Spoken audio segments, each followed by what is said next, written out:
Okay guys, for the barbacoa, I am going to insert a picture, a close-up picture of what I buy for the meat.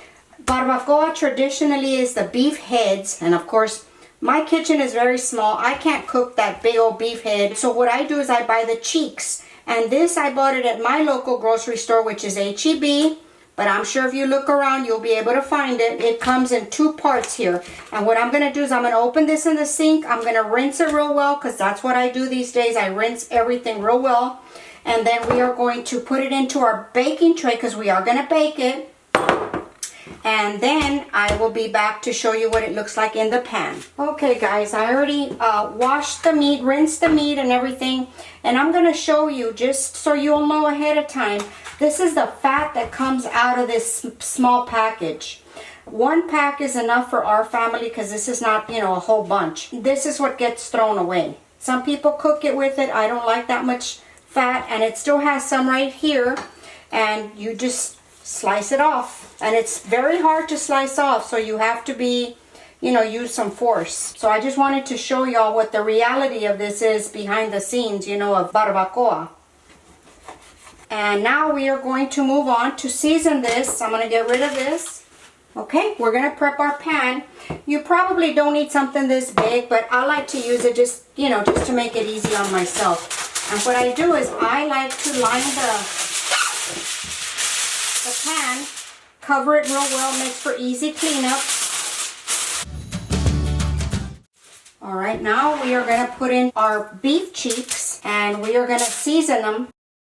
Like I said, you don't need a big pan like this, but you can get a smaller one. Now I did put some salt out here, and we're just going to season it real well on both sides. And the rest of the fat that's on there, we just remove it after the barbacoa is done. And we're going to put it in the oven. Traditionally, they put them in a steamer. You can also put this in a crock pot. But I wanted to do it in the oven, so in case somebody doesn't have a crock pot. Okay, I'm going to just put this in the center, close together like that so it stays moist. And we're going to cover it with some more foil. And you want this very, very, very tight because we're going to steam this. Okay, so everything is real, real tight. We're going to put it into a 325 degree oven, and it's going to go for about a couple of hours. After the barbacoa is ready, I'll tell you exactly how much time we left it in there. Okay guys, that's going to be it for now. See you in a little while.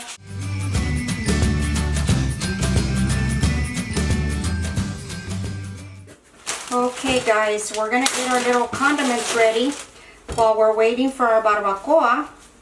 I am going to make some pico de gallo and some salsa. I will just show you what I'm going to use. I'm going to use some tomato, some onion, some chile serrano, some cilantro, and just a little squeeze of lime and some salt. And we're just going to cut everything and put it into our bowl. Okay, now all you do is just give it a little mix. Put in some lime juice.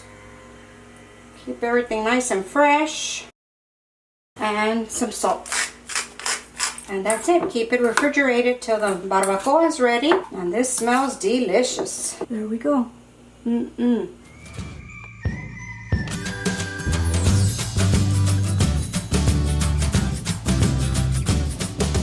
Okay guys, this is ready. Take it out of here.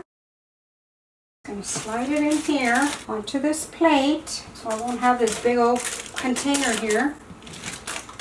Okay, and there's our barbacoa. And then all you do is just shred it, just like that, and it shreds real easy. Or you could just slice it and eat it like this. It doesn't matter, however you want to do it. But barbacoa here in our town, in San Antonio, everybody buys this pretty much on the weekends. A lot of people do anyway, and it comes pretty shredded up.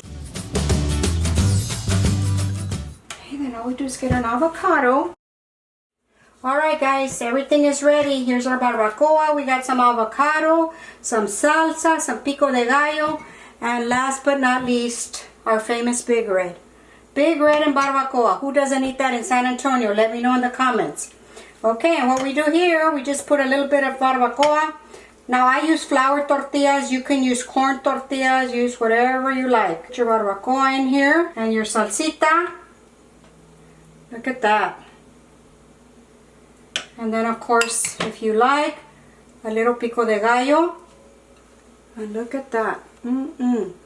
That look delicious. Now let's get some avocado in that taco.